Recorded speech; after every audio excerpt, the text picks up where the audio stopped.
Most people aren't aware that unusual things are happening or going to happen in today's technological world, but I'm about to reveal them to you. Stay tuned.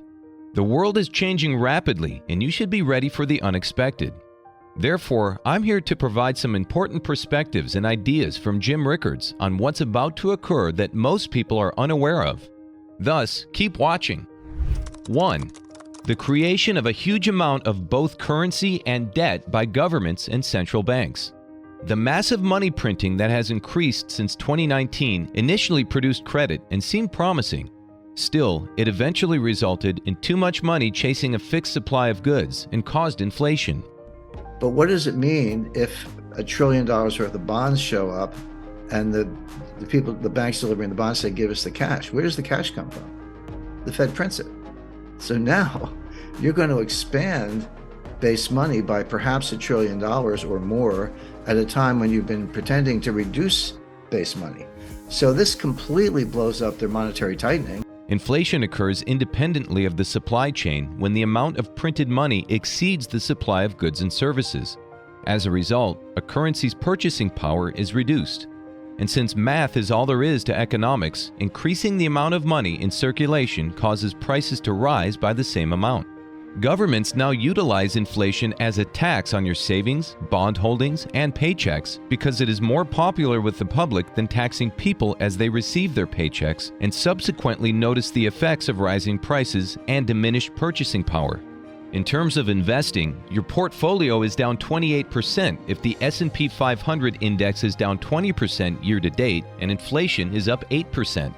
You may spend your money to purchase things that retain value, such as real estate and investments, when they understand that holding cash is a losing proposition due to the falling purchasing power. This may result in inflation that continues to rise. People went to extremes in the 1970s and the first few years of the 1980s to prepare for rising inflation, and the Federal Reserve also raised interest rates excessively. As a result of both actions, inflation was finally stopped by an overreaction to it. Since the 1960s, a goal of U.S. foreign policy was to align with China against Russia or with Russia against China, depending on which was the greater threat. 2 is greater than 1. It's that simple. How stupid must you be to make Russia and China align against us, Jim Rickards tweeted. The future course of global power dynamics will be determined by how China resolves its disagreements with the United States, which it now competes with on a number of fronts, including economic commerce and military might. The conflict in Ukraine has forced nations throughout the world to choose sides they will support through trade and sanctions. The world of the future will be established due to these relationships. 2. Currency war going on internationally. What I refer to as currency war. The first one lasted from 1921 to 1937, while the second two did so from 1967 to 1987. The issue is that other countries might react by depreciating their currencies or enacting tariffs and other trade restrictions. The benefit is forfeited. As an example, according to a CNBC from 2019, the central banks of the United States, the Bank of England, and the European Union were engaged in a covert currency war. Currency devaluation was one of the only tools the central banks had left to boost their economies because interest rates were so low. The monetary war that the world is currently engaged in could last for a very long time since it has no logical conclusion. It's back and forth, with competitive devaluations driving a race to the bottom. Currency wars only have 2 outcomes: systemic change or systemic collapse. Either people band together or the system entirely fails. Inflation's here. We all see it. Price of gasoline, eggs, milk, butter, groceries at the store, across the board, inflation's affecting everything. And it started really in the mid-2021, so here we are. Nowadays, I don't see the giants or the leadership. I don't see anyone like John Maynard Keynes or George Shultz. I frequently observe individuals who lack that stature in leadership roles. There doesn't appear to be any knowledge of this impending catastrophe. Considering these 2 options, I believe systemic collapse is more plausible. Yet, since 2010, we have been engaged in a currency war. We might stay till 2025 unless the anticipated earlier collapse of the system occurs. 3. The collapse of the international monetary system. The end of the world? No, I disagree. I don't believe the world is ending. Rather, I believe a system that has already fallen apart 3 times in the past 90 years is coming to an end. Breakdowns in the international monetary system are not infrequent. You now believe that virtually all central bank and risk management models utilized on Wall Street and in global financial markets are outdated. Based on the system's dynamics, it is extremely simple to predict when the system will collapse and then ask, when the collapse comes, what will the new system look like? The 5 largest American banks are now larger than they were in 2008. In addition to having a higher share of all banking assets, they also have substantially larger derivative books. What I call supply chain 1.0 from 1989 to 2019 is broken. There will be a new supply chain. There always are. Supply chains have been around since the Bronze Age, if not earlier. But the new supply chain, what I call supply chain 2.0, will look very different than the old supply chain. Everything too big to fail in 2008 has grown significantly. According to the exponential function, I explained that the risk is 10-fold bigger than in 2008. Prepare for whatever 2008 brought. Coming soon is a far larger collapse, perhaps sooner rather than later. Higher prices are the symptom, not the cause, of currency collapse. James Rickards. 4. Closing of the wealth gap.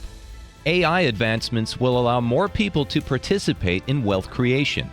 Knowledge workers specializing in financial advice have been the backbone of wealth management, adopting specialized techniques to grow a small nest egg into a larger one. The tactics used by these financial advisors will be available via technology and consequently inexpensive for the general public as artificial intelligence advances rapidly. And a major U.S. recession in 2023, and no one's ready for that. I mean, people talk about recession, but it's going to be worse than they think. Tens of millions won't need to understand modern portfolio theory to make their money work for them, just as you don't need to understand how near-field communication works to use Apple Pay. According to a study by Lahtinen and Wass published in 2015, low social mobility may affect lower-class voter turnout. Less engagement in all social, cultural, and civic activities was seen among the less wealthy groups as economic disparity increased. The poor do not switch to less expensive engagement forms when inequality increases. Yet, under the optimistic supposition that black wealth increases more quickly than white wealth, the wealth disparity would close but remain significantly broad. According to this scenario, closing that gap would boost the economy by $0.5 trillion by 2026. 5. We are finally figuring out what the Internet is. The Internet is an amazing invention, and only now, after so many years, are you beginning to realize its potential. The Internet widens the world, breaks down borders, ends segregation, ushers togetherness, explodes collaboration, and ushers in help.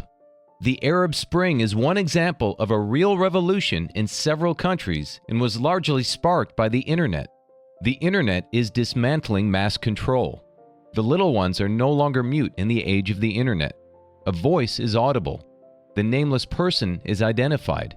The entire globe combines. Then the system might collapse. 6. The fall of exaggerated consumerism. We've been tricked for far too long into consuming as much as we can and purchasing every new product. The newest automobile, the newest iPhone, the top brands, tons of clothes and shoes, and everything we could get on. Contrary to popular opinion, many people have realized this is completely incorrect. A few current actions that highlight the irony of how stupidly we have come to organize ourselves include low consumerism, slow life, and slow food. Fewer people are driving. Less individuals are overspending. More individuals are trading clothes, purchasing secondhand items, and sharing assets like offices, automobiles, and residences. We don't need everything they said we did. And any business living on the exaggerated end of this new consumerism might be destroyed. 7. The entrepreneurship model is also changing. With the proliferation of startups over the last few years, hundreds of business owners have converted their garages into offices to realize their multi-billion-dollar concepts. So, but yeah, you can, in the old days, you had to line up around the block, and maybe it was raining, you're standing there in the rain waiting for your turn to get up to the tower. Now you can be in line at McDonald's, with your cell phone and just A couple hits, QR code, and boom, $10 million is gone. Finding an investor and receiving funding was the driving force behind entrepreneurship. Receiving funding was akin to winning the World Cup or the Super Bowl. But what occurs once you receive funding? You resume your position as an employee.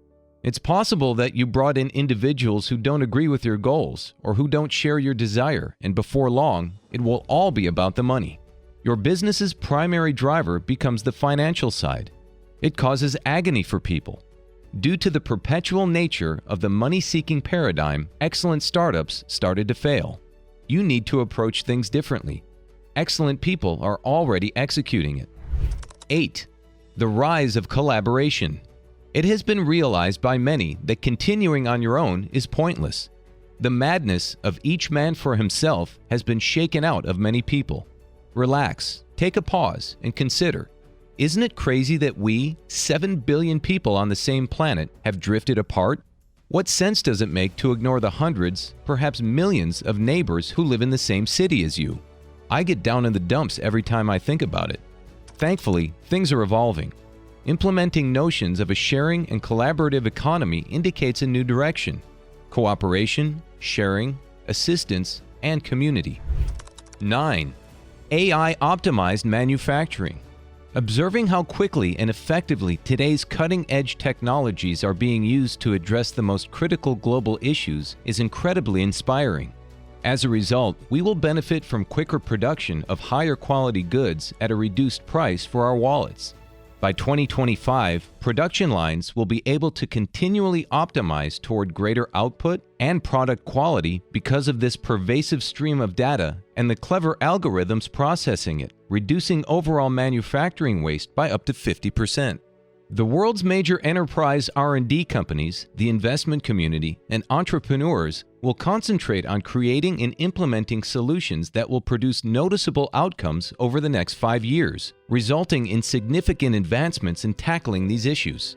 History will judge us, yet the world has fallen short despite the heroism and tenacity displayed by individual nations. I see the creation of what I call a college of nations, basically a group of like-minded countries that will continue to trade with each other, will rely on each other for outsourcing.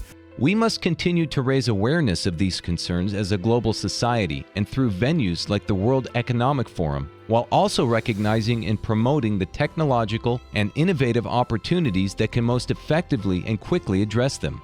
You could be shocked if you've never considered that, yet it is taking place. We need to think laterally, adaptively, and creatively to get ready for this new environment, given all the trends that are currently in play. A peripheral and integrative perspective that emphasizes the dynamic interactions between various technological, political, economic, social, and demographic elements is necessary. People are silently awakening to the absurdity of living in this culture and becoming more aware of it. Try to imagine that everything we have considered up to this point is expected when you observe all these new behaviors. It's not, in my opinion. So how do you ensure you become outrageously prosperous, creative, and productive during the next 10 years? Therefore, in the 2020s, you must compound yourself, your knowledge, talents, viewpoints, networks, and assets by keeping a long-term perspective. Please share this video with your friends if you find it interesting by giving it a like and a comment. If you want to be notified anytime we upload a new video, subscribe to our YouTube channel and don't forget to click the notification button. Thank you for watching.